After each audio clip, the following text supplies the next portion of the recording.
What's going on, people? It's your boy calwu, and welcome to another episode of planetwu. Today we will be doing a review of the winter season 2021 anime known as Jaku-Chara Tomozaki-kun, aka Bottom-Tier Character Tomozaki. If you haven't already, please like, share, and subscribe to the video. It's the biggest way to help my channel. I appreciate for those that's been rocking with me all this time. So now let's get into it. So, the anime Bottom-Tier Character Tomozaki is about Fumaya Tomozaki, who's a high school student and one of Japan's best online gamer. He's the #1 gamer of an online battle game known as Attack Family, aka tackfam, aka anime I don't want to get sued spoof version of Smash Brothers, where despite him holding this title, he lacks social skills. He lacks the ability to mingle with people. He's just having a hard time just at life in general. And because of this, he's like, you know what? He looks at everything like a game. So he's like, you know what? The mechanics of the game of life is broken. It's easier for more pretty people, more social people.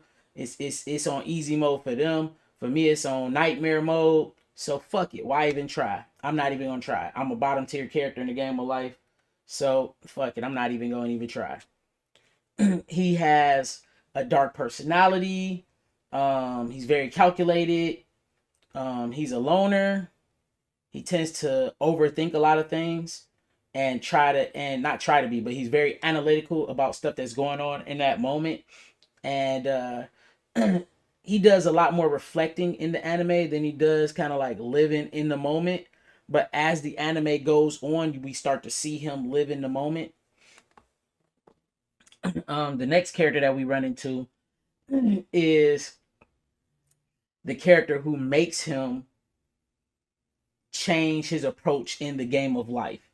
Her name is Ayo Hinami, or Hinami. Ayo Hinami. Ayo Hinami is like known as a pretty girl. She's known for being perfect. She's like the perfect model student. She's like the perfect athlete. And she's literally the complete opposite of what Tomozaki is. And she is also the #2 player of tackfam in Japan. And actually, this is how we're somewhat introduced to her. So, one night he's playing tackfam, and he goes by the name Nanashi. For those that don't know, Nanashi means no name or nothing or nobody. And so that's his online name. And he's the #1 player in tackfam, like I stated. So one night he plays against the #2 player in Japan named No Name. And upon beating No Name is like, yeah, you in the Kyoto area, right? He's like, yeah. She's like, No Name is like, yo, so why don't we link up this weekend at this location? Because, I love your skills, I love your talent, I actually want to meet you. So he goes, Tomozaki goes, and he ends up seeing Hinami is standing there, and he's like, that can't be her. So he walk up to her, and she's like, Tomozaki, Nanashi, that's you? And he's like, oh, so you actually are No Name. And she's like, yeah. And then she had just the utter look of disgust on her face, like, ugh. And he's like, why you sitting there looking at me like that? And she like, paraphrasing, but pretty much along these lines. Ugh, nigga, you walk up with like, your shirt wrinkled, your pants got holes in it, your shoes is got dirt caked up on it, your hair look like you just rolled out of bed. Like, the fuck? This is how you meet somebody? Like, do better. Like, the fuck is wrong with you? He's kind of like, oh, you say that because the game of life is easy for you. Everybody likes you. You're very social, blah, blah, blah. The game of life for me is on hard mode. You can never understand or know. And she like, listen here. I ain't trying to hear what you're talking about, because right now you don't even sound like a gamer. You sound like one of those trash ass noobs that say a game is bad because you bad at it. When if you're a real gamer, you know what I'm saying, the only thing to do is go hard. Nigga, get good, you bum ass. He like, damn, she just pulled my gamer card. She just hold the shit out of me. Fuck. And she's like, all right, I challenge you. We gonna get you, we gonna change. Cause all you gotta do is just put a little effort forth. The same effort that you put forth to play tackfam and learn the nuances and learn your character, you put that same effort forth in real life. And you don't even gotta put as much, just a little bit, and I promise you it'll change. So he took her up on her offer. So Hanami now every day before school, she meets up with him and gives him like a daily quest of like things that he needs to do on that day.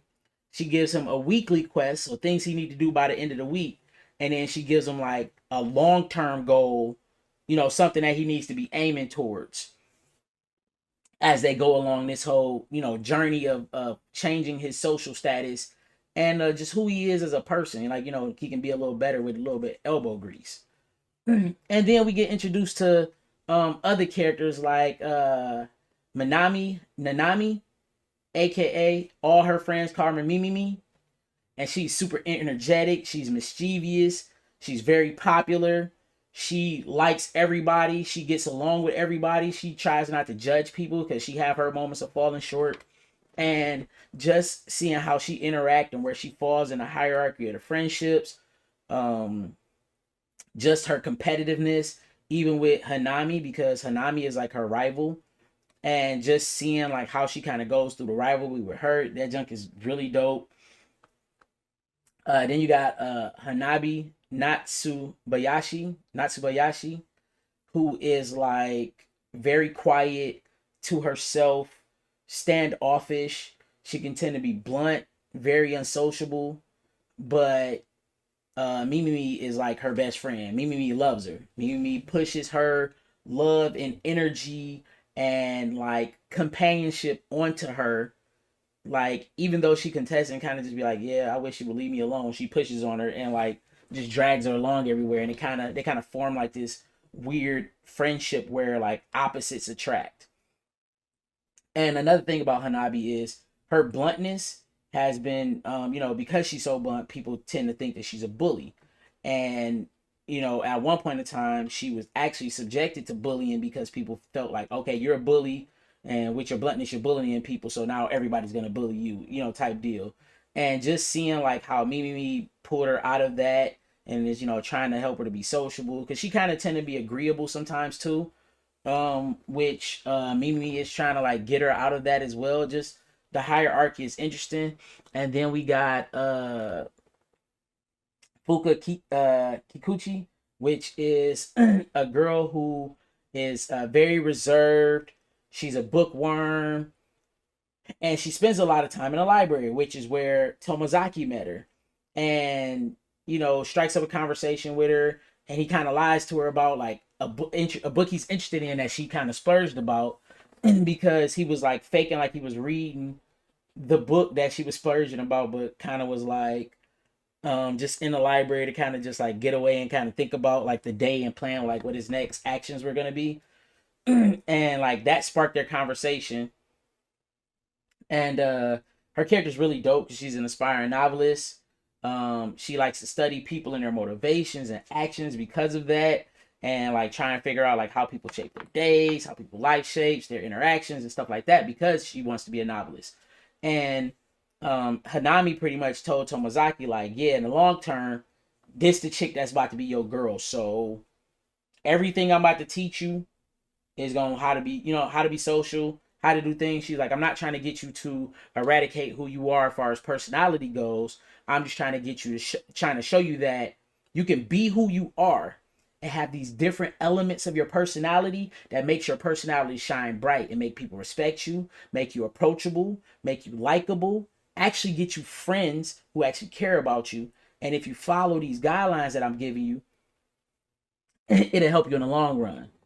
And there are a bunch of other like male characters and stuff that Tomozaki ends up like having to, challenge them in the hierarchy in a sense, like not necessarily being like, yeah, bitch, I'm the new alpha in town, blah blah blah, but you know, doing things that guys do when we're friends. Like one of the things that guys do a lot as friends that people tend to think is like disrespectful and stuff like that is we talk shit about each other.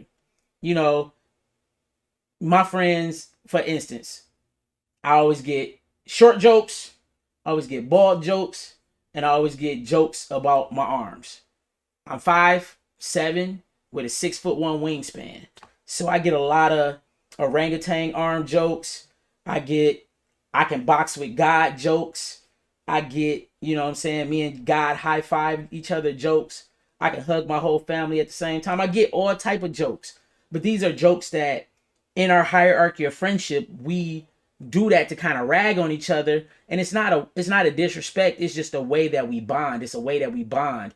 And males bond based on like not only what we have in common, but our differences. And we expose each other differences by making jokes about it. And we bond over that.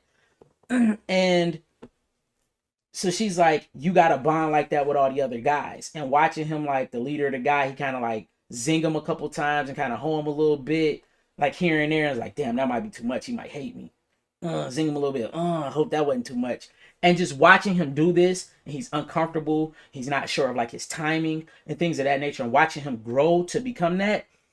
Honestly, this anime is great. And this is definitely my favorite slice of life this year. Like this year did so well with slice of life, but this is my favorite so far. Because this is one of those anime that if this anime came out 10, 15 years ago, a lot of guys that tend to be socially awkward, especially in the nerd community, would learn how to adapt better in a sense and not feel so left out or not be so left out because of it. And honestly, even if you still socially awkward, watching this anime could help you with that. This anime just is great in my opinion. I love this doggone anime. It's so good all the way up until the end. I'm excited for season 2. Hopefully, I haven't heard any news about it getting greenlit for season 2. I hope it does because this anime is super dope. It's really good. And yeah, that's pretty much it. And I got something for y'all. You know what I'm saying? Like, I don't know. I'm thinking about making a segment called Talks with Adrian. It's my cousin Adrian. We talk every few days. My younger cousin, he's 9. We talk every few days. And he asks me, like, you know, whether or not he should watch certain anime because his friends be trying to get him to watch stuff that he shouldn't watch. But then he always says something that make me want to roundhouse kick the shit out of him. Like, this ain't got nothing to do with this, but I just gotta say it because I told him I would. And he was like, let me know when you post it so I can watch it and hear what you say about me. This kid said Kaneki from Tokyo Ghoul can beat Goku. Granted, I appreciate all the Goku slander that there is. I appreciate it. Honestly, I appreciate slander of a lot of anime characters. But Kaneki beating Goku would never happen in a gajillion years. And the fact that my little 9-year-old cousin thinks that, says that he's a Tokyo Ghoul fanboy, and go ahead, fanboy all you want, cause you know what I'm saying? I love to see the fanboyish, but let's be real. You literally living in a Sleeping Beauty dream world right now. You know what I'm saying? Like, I'm gonna call your mom, tell her she need to kiss you out of that dream, and or call your dad and tell him he need to elbow drop you. I'd rather do that. Yeah. Cuddy-mo, Twan, you watching this? Next time Adrian sleep, just go ahead, just drop him a vicious elbow and tell him, wake your goofy ass up, because Kaneki could never beat Goku a day in his life. He couldn't beat Goku when Goku died from a heart attack. Never. And yeah, that's it. That's my rant. But that's it. So yeah, if you guys haven't already, please like, share, and subscribe to the video. I appreciate y'all for rocking with me. I'm still going hard. Waifu Wednesdays will be out tomorrow, the new video. It's about to be crazy. I'm working on a new segment. I'm working on a pitch for, trying to pitch to Netflix or Hulu or Crunchyroll or one of those. I'm working on those with my boy Johnny. Yeah, hopefully you guys enjoy that. I'm gonna let you know when I'm gonna definitely drop that. I'm gonna be talking about it here and there. I'm gonna start dropping some Waifu Wednesdays on.